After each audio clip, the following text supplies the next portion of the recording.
ભાજપ પ્રદેશ અધ્યક્ષ અને જળશક્તિ મંત્રી સી આર પાટીલના 71મા જન્મદિવસ નિમિત્તે તેમના નિવાસસ્થાને કાર્યકર્તાઓ ચાહકો શુભેચ્છા પાઠવવા ઉમટ્યા.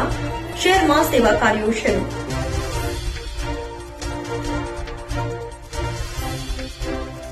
આજે સુરત શહેરમાં ભાજપ પ્રદેશ અધ્યક્ષ અને કેન્દ્રીય જળશક્તિ મંત્રી સી આર પાટીલનો 71મો જન્મદિવસ ઉત્સાહથી ઉજવાઈ રહ્યો છે. વહેલી સવારથી જ તેમના નિવાસસ્થાને ભાજપ કાર્યકર્તાઓ અને ચાહકો શુભેચ્છા આપવા પહોંચ્યા છે. સી આર પાટીલના સમર્થકો દ્વારા શહેરમાં ઠેર ઠેર લોકસેવાના કાર્યક્રમોનું આયોજન કરાયું છે, જેમાં રક્તદાન શિબિર, સ્વાસ્થ્ય તપાસણી અને સફાઈ અભિયાન જેવી પ્રવૃત્તિઓ સામેલ છે.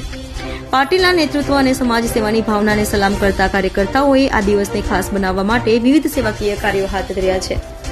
તેમના જન્મદિવસે સુરતની જનતાને ભાજપ પરિવારે તેમને લાંબા આયુષ્ય અને રાષ્ટ્ર સેવા માટે શુભકામનાઓ પાઠવી છે. આ ઉજવણીએ પાટીલની લોકપ્રિયતા અને સમર્પણને રેખાંકિત કર્યું છે.